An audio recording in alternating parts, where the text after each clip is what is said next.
안녕하십니까. 오늘은 빌립보서 11번째 강의를 시작하도록 하겠습니다. 오늘 제 말씀의 제목은 주 안에서 기뻐하라입니다. 본문의 말씀을 읽도록 하겠습니다. 빌립보서 3장 1절. 끝으로 나의 형제들아 주 안에서 기뻐하라. 너희에게 같은 말을 쓰는 것이 내게는 수고로움이 없고 너희에게는 안전하니라. 빌립보서 3장 1절은 끝으로라는 단어로 시작합니다. 이 단어는 헬라어로 트로이폰입니다. 한국어에서 끝으로라는 말은 어떤 이야기를 하다가 마무리를 위해 쓰는 단어이지만 헬라어 트로이폰에 담긴 의미는 그런 것이 아닙니다. 트로이폰은 두 가지 용례로 사용됩니다. 첫 번째는 서론을 이야기하다가 본론으로 들어가서 정말 중요한 이야기를 하기 위해서 강조할 때 사용합니다. 두 번째는 어떤 이론에 대해 설명을 하고 나서 그에 대한 구체적 적용에 관한 이야기를 할 때 이 단어를 사용합니다. 빌립보서는 모두 4장으로 이루어져 있습니다. 1장과 2장은 예수 그리스도의 십자가 복음의 핵심 교리를 설명하고 너희 구원을 이루라로 강조하는 내용입니다.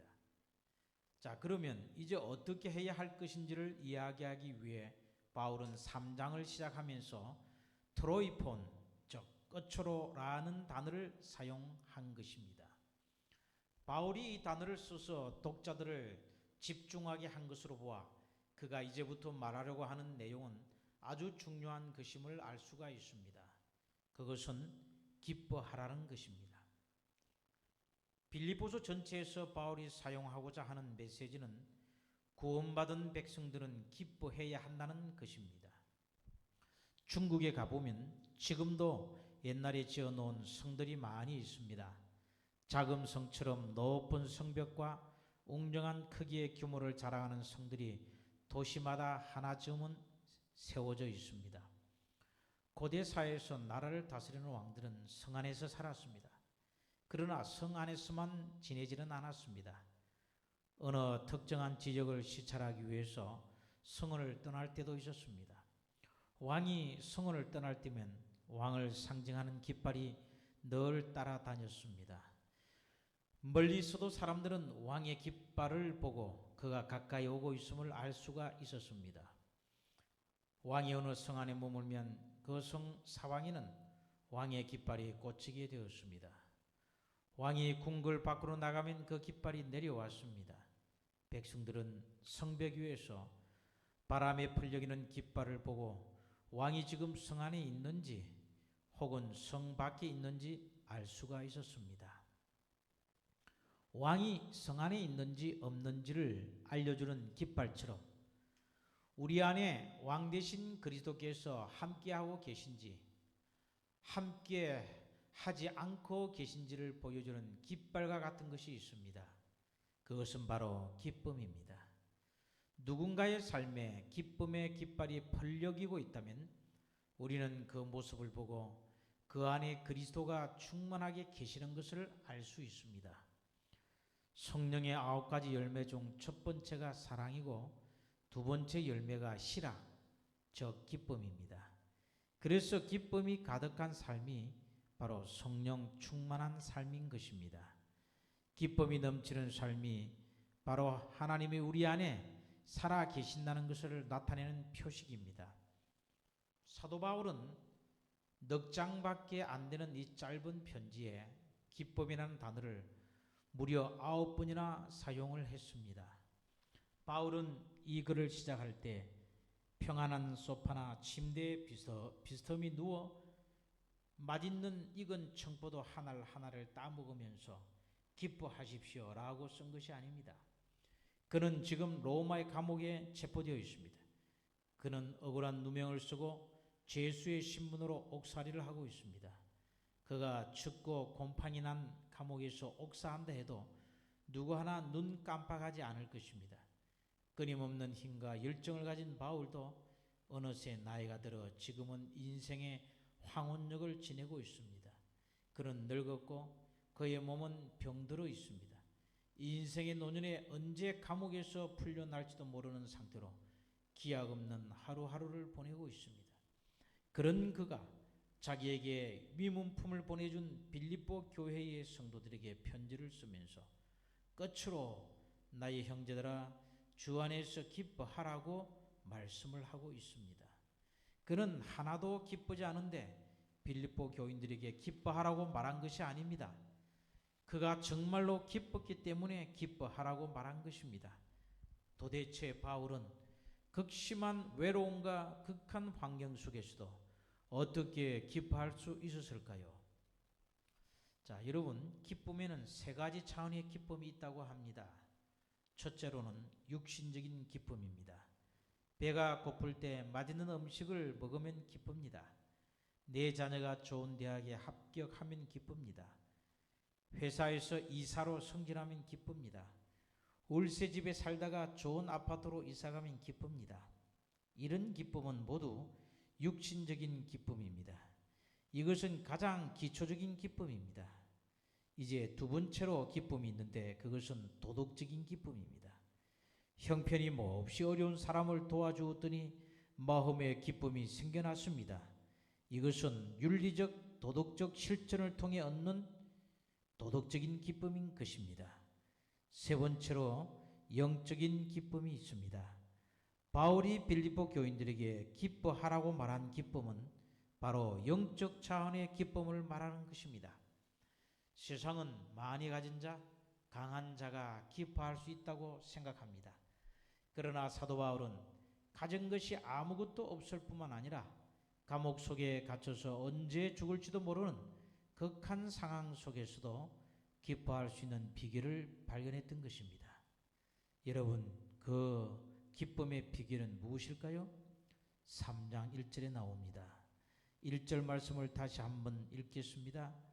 정말로 나의 형제들아 주 안에서 기뻐하라. 자, 여러분, 기뻐하는데 누구 안에서 기뻐하라고 했습니까? 주 안에서 기뻐하라고 했습니다. 이 표현이 대단히 중요합니다. 바울이 편지를 쓰면서 가장 많이 반복해서 사용한 표현이 바로 주 안에서입니다. 바울의 신학 사상을 한마디로 말하면 주 안에서입니다. 영어로 in Christ, 헬라어로 en Christos입니다. 이 표현이 그가 쓴 신학의 편지서에 무려 132번이나 나옵니다. 우리가 상황과 환경을 뛰어넘어 기뻐할 수 있는 가장 첫 번째 조건이 무엇입니까? 바로 주 안에서입니다. 여러분, 우리가 살면서 주님 없이 기뻐하는 것은 다 가짜 기쁨입니다. 그런 기쁨은 오래가지 못합니다. 세상 것들 즐기며 얻는 기쁨은 다 모조품입니다. 진정한 기쁨은 어디에서 나옵니까? 주 안에서. 주 안에서 나오는 것입니다. 우리가 주 안에 있으면 선한 자나 기뻐할 수 있습니다. 다 무너져가는 초가 상간에 살아도 아무도 없는 무인도에서 홀로 외로이 살아도 주 안에 있으면 기뻐할 수 있습니다. 환경과 상황을 뛰어넘는 기쁨, 이것이 바로 엔 크리스토스의 기쁨, 주 안에서의 기쁨인 것입니다. 우리 안에 이 기쁨이 있기를 간절히 소원합니다. 이런 육신적인 기쁨이 있어야만 기뻐할 수 있는 것이 아닙니다. 자녀가 잘 되고 돈 잘 벌고 몸이 건강하고 꼭 이런 조건들이 충족될 때만 기뻐할 수 있는 것이 아닙니다. 이런 것이 없어도 우리는 기뻐할 수 있습니다. 하바국이 이렇게 노래했죠. 무화과 나무가 싹이 트지 않고 포도나무에 열매가 없다고 해도 올리브 나무에서 수확할 것이 없고 밭은 먹을 것을 생산하지 못해도 우리 안에 양떼가 없고 외양간에 소가 없다 해도 주 안에 있으면 기뻐할 수 있다는 것입니다. 난 여호와로 인하여 즐거워하리. 난 여호와로 인하여 즐거워하리. 난 구원의 하나님을 인해 기뻐하리라. 고백할 수 있는 바로 그런 기쁨인 것입니다. 세상 사람들이 다 울고 짜증내고 화를 내는 상황 가운데서도 우리가 주님 안에만 있으면 우리는 여전히 기뻐할 수 있습니다.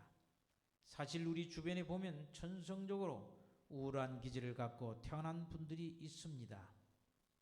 그 사람 가까이만 가면 왠지 내 기분도 같이 우울해지고 삶이 막 불행해지는 것 같은 에너지를 줍니다. 그런데 여기 중요한 사실이 있습니다. 사람은 본래 그 스스로 자생적으로 영적인 기쁨을 만들어낼 수 없는 존재입니다.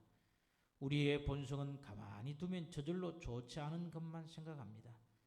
여러분 내일 하루, 다음 주 생각하면 웃음이 떠오릅니까? 아닙니다. 대부분의 사람들은 걱정과 염려가 떠오릅니다. 우리의 본성은 자꾸만 어둡고 불안해하는 쪽으로 마음과 생각이 기울어져 있습니다. 그래서 우리는 의도적으로 어떤 조건과 상황에 상관없이 기뻐하는 것을 훈련해야 할 필요가 있습니다. 가장 먼저 말부터 바꿔야 합니다. 한국 사람들이 가장 많이 쓰는 말 중에 힘들면 툭 나도 모르게 튀어나오는 말이 있습니다. 아이고 죽겠네, 힘들어 못 살겠네, 미치겠네. 이런 말들은 매우 부정적인 말들입니다. 사람의 뇌는 자기가 말한 대로 몸을 움직입니다. 말에는 힘이 있습니다. 사람이 그 말에 지배를 받게 되는 것입니다. 그래서 우리는 부정적인 말, 어두운 말, 의심의 말은 입 밖에도 꺼내서는 안 되는 것입니다. 항상 긍정적인 말, 희망을 주는 말만을 가려서 써야 합니다. 노래를 불러도 기쁜 노래, 희망적인 노래를 불러야 합니다. 유명한 유행가 중에 이런 노래가 있다고 합니다. 저는 이 노래를 한 번도 불러본 적이 없습니다. 비 내리는 호남선 남행열차에 흔들리는 차창 너머로 빗물이 흐르고 내 눈물도 흐르고 잃어버린 첫사랑도 흐르네. 여러분 이런 노래를 부르면 감정이 슬퍼집니다. 우울해집니다. 그래서 사람들이 자살을 하지요. 그런데 반대로 우리가 예수는 나의 힘이여 내 생명 되시니 이런 노래를 부르면 어떻게 될까요? 우리 안에 예수님에 대한 믿음이 생기고 힘이 생기고 소망이 생기게 됩니다. 그래, 예수님이 나와 함께 하시니 뭐가 대수냐? 예수님이 함께 하시는데 뭐가 걱정이냐? 이런 마음이 생기게 됩니다. 노래 한 소절에 사람이 자기가 가진 삶에 대한 자세가 바뀌게 됩니다. 그래서 그리스도인들은 유행가를 부르지 말고 우리에게 믿음을 주고 힘을 주고 소망을 주는 거룩한 찬송가를 불러야 합니다. 사람은 자기가 말한 대로 살게 되어 있습니다. 감사를 많이 하는 사람은 감사하는 일이 더 많아지게 되고 불평이 많은 사람은 원망할 일들만 더 많이 생기게 됩니다. 이것이 바로 말의 힘인 것입니다. 그래서 우리는 힘들고 어려운 상황에서도 말을 다스릴 수 있어야 합니다. 죽겠다가 아니라 그래도 감사하다. 그래도 이렇게 사는 게 다 하나님의 은혜지. 나보다 힘든 사람도 얼마나 많은데 나를 이렇게 보살펴 주시니 주님 감사합니다. 말에서 먼저 승리하면 내 마음도 생각도 저절로 따라오게 되어 있습니다. 우리가 상황과 환경을 뛰어넘어 기뻐하는 것에는 훈련이 필요합니다. 여태까지 힘들고 어려우면 무의식적으로 불평하고 화내고 짜증내신 분들 계십니까? 이제라도 의도적으로 의식적으로 말부터 바꾸어 보도록 합시다. 힘들면 힘들수록 하나님 감사합니다. 하나님 감사합니다. 하나님 정말 감사합니다. 이렇게 말하면 놀라운 일이 생깁니다. 우리에게 아무리 기뻐할 조건이 없다 해도 좋은 일만 생각하고 감사한 일들을 생각하면 마음에서 힘이 생겨나는 것입니다. 우리가 하나님에 대한 기대를 가지면 하나님은 그런 사람들에게 더 크게 응답해 주시고 도와주십니다. 반대로 자꾸 안 될 일만 생각하고 어두운 것만 생각하고 극단적인 것만 생각한다면 반드시 그렇게 됩니다. 그래서 우리는 어떤 상황 속에서도 기뻐하는 것을 훈련하셔야 합니다. 정말 신앙이 성숙한 사람은 고난 중에도 감사의 기도를 할 수 있는 사람입니다. 역사를 주관하시는 분이 하나님이심을 확신하기에 자신의 생명이 오락가락하는 위기 상황 속에서도 기쁨과 감사로 기도할 수 있습니다. 그러나 우리의 삶에 기쁨의 깃발이 펄럭이는 삶은 하루아침에 이루어지지 않습니다. 평상시에 의도적으로 의식적으로 연습하고 훈련해야 합니다. 항상 기뻐하라. 이는 예수 안에서 너희를 향하신 하나님의 뜻이니라. 그래, 기뻐하는 것이 하나님의 뜻이구나.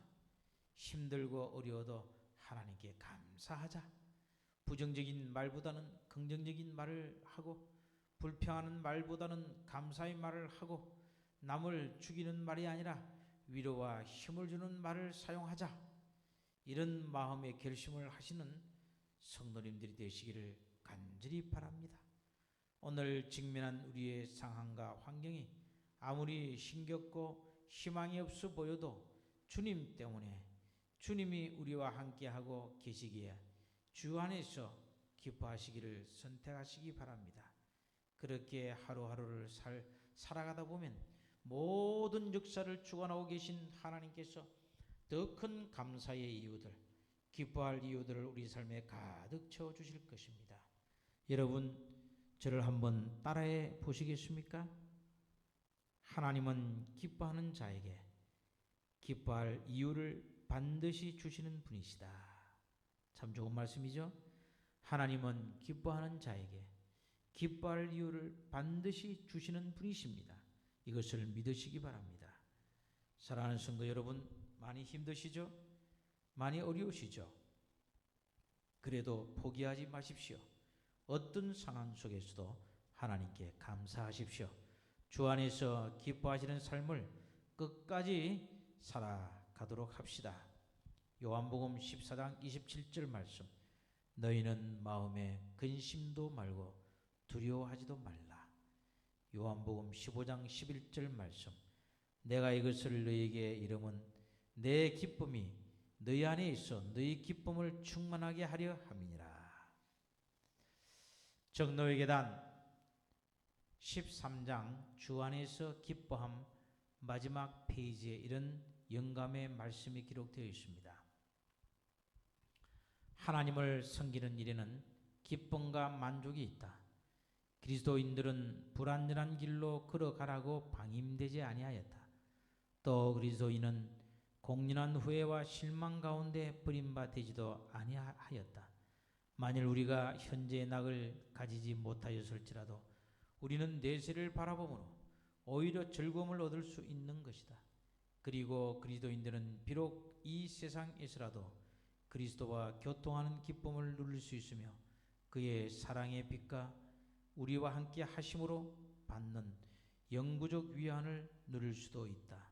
머지않아서 천국문은 하나님의 자녀들을 드리기 위하여 열리게 될 것이고 영광의 왕의 입술에서 내 아버지께 복받을 자들이여 나와 창세로부터 너희를 위하여 예비된 나라를 상속하라는 큰 음악 소리와 같은 축복의 말씀이 저에게 들릴 것이다.